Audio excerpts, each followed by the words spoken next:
Good morning. Welcome to 49ers in 5, your daily update on everything happening with the team that you need to know. I'm Rob Stats Carrera. Today is Thursday, April 20th, 2023.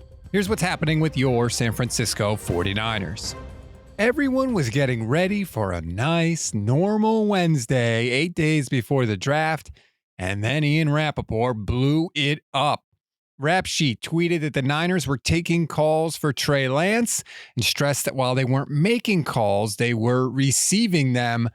Later in the day, the plot thickened when he said this on NFL Network. It has not worked out like I think anyone had planned. There's the injury, hasn't played a ton, plus Brock Purdy's emergence as the likely future franchise starter for the 49ers, plus they signed Sam Darnold in free agency, likely to serve as the backup. Having a number 3 overall pick, learning a little, getting not very many reps, and being the third stringer, it just doesn't make a lot of sense. And it feels to me like teams read the landscape, they kind of read the room, and they say, I wonder if this guy might be available. It was just a couple years ago that several teams viewed him as one of the top quarterbacks in the draft. I wouldn't be surprised if at some point over the next few months, probably, not imminently, but next few months, someone ended up giving the 49ers enough to trade for Trey Lance, because someone no doubt would still believe that he could be the franchise guy that he probably won't be for the Niners. Oof. Lance is out as a potential franchise quarterback for the Niners, and that Sam Darnold is going to be the backup. Did I hear that properly? God, I really, really hope that's not the case. That is a lot to pack into a 49-second soundbite. And immediately after he said that, Mike Garafolo of NFL Network followed up with this. And in the meantime, for Trey Lance, there's a potential really good opportunity in front of himself, because even if Brock Purdy is ready for, let's say, the start of the season or shortly thereafter, somebody's got to take the steps during training camp and in the preseason.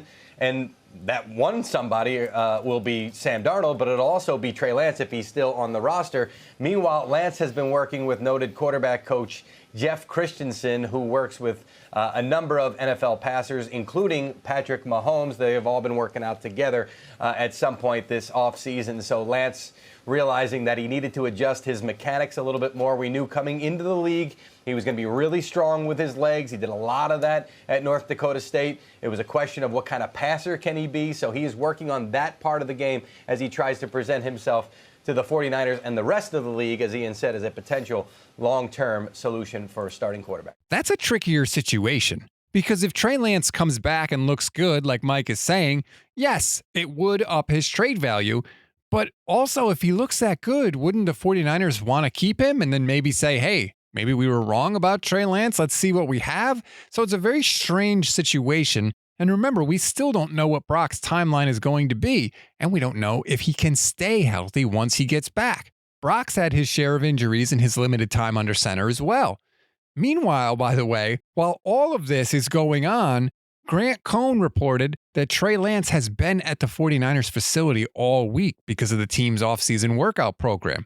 How the hell do you think he feels after hearing all this?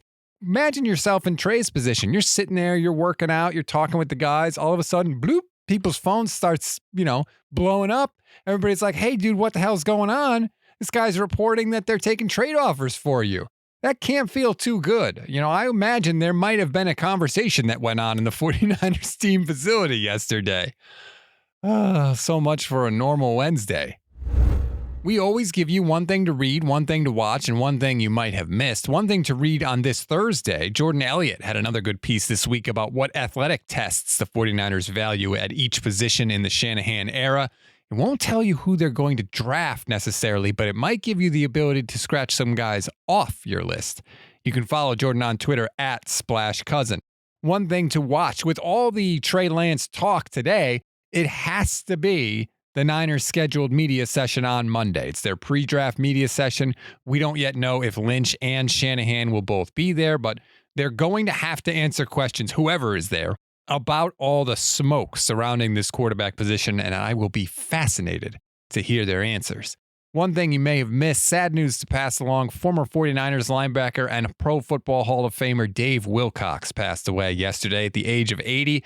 Wilcox appeared in 153 games as a member of the 49ers, which is tied for the second most by a linebacker in franchise history. He only missed one game throughout his entire career. His 14 interceptions are tied for the most by a 49ers linebacker, 7-time Pro Bowler, 2-time All-Pro. The team tweeted out a brief statement yesterday, quote, "The 49ers mourn the passing of Hall of Famer Dave Wilcox. Our entire organization sends its deepest condolences to the Wilcox family."